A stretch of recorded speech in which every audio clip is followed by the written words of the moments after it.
Alright, hello mga ka-chubby nuggies and ka-chubby nuggers.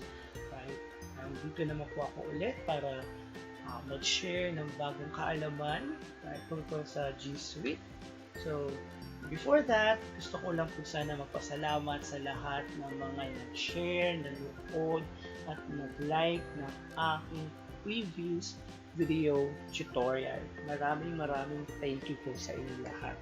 So, now, what I'm going to do is to have a video tutorial about citation.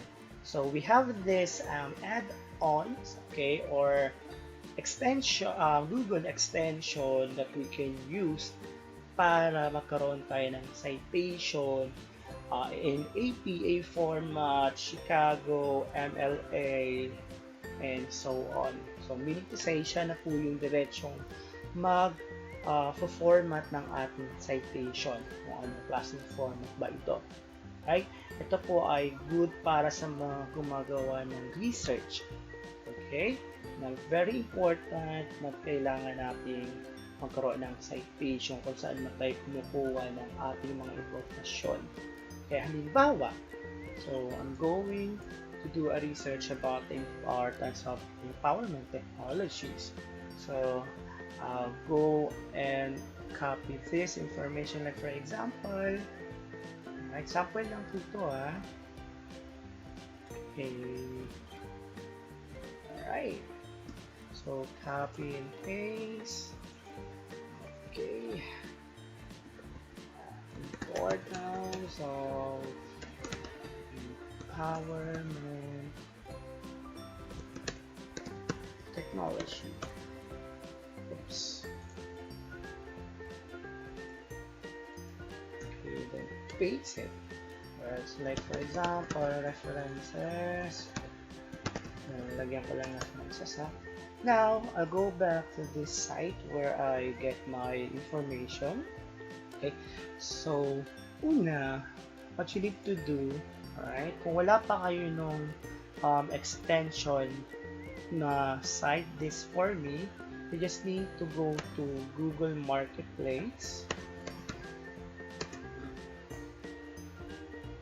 Alright, and look for Cite this for me. Or pwede na rin ko yung diretsyon, Cite this for me. Okay, so hanapin nyo lang po this one. So, Cite this for me website or Google Chrome. So, since naka-install na siya sa akin or naka-add na sa akin Google Chrome yung extension, so kapag first time nyo po siyang gagawin, magkakaroon po siya dyan na button na add this extension. So, saan nga ba natin makikita yung mga extension? So, dito po siya sa taas. As you can see, I have lots of Google Chrome extension na ginagamit ko sa paggawa ng mga bagay-bagay. Okay, now, this one. Alright, so now I'll go back to the site kung saan ko nakuha yung information. Then I'll go and click this. Oh, sorry. This one, Cite this for me. Okay, again, ito, format APA, format Chicago, Harvard, MLA, format, ayan. So, may bago ngayon, di ba, yung APA, kumbaga, na ginagamit madalas. So, we just need to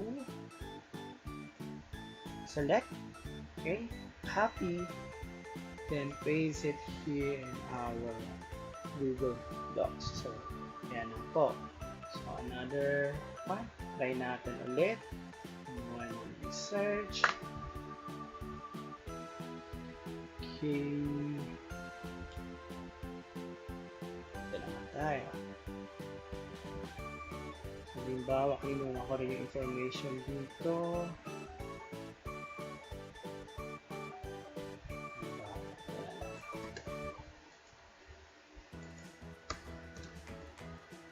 So,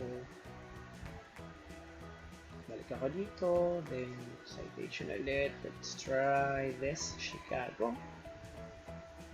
There you go, copy, then paste it here.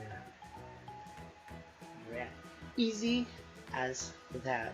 Alright. So, yan po yung um, gawa ni Cite This For Me na Google Chrome extension. So, kailangan nyo lang po siyang i-add. Alright? Okay, again, don't forget to subscribe on my YouTube channel, Chubby Nug, and like my videos, and you can comment, alright, kung ano yung mga gusto nyo i-feature ko po sa aking YouTube channel, especially video tutorials. Okay, I'm open for any suggestions po. Alright? Once again, this is Chubby Nug. Thank you very much. Happy lagi.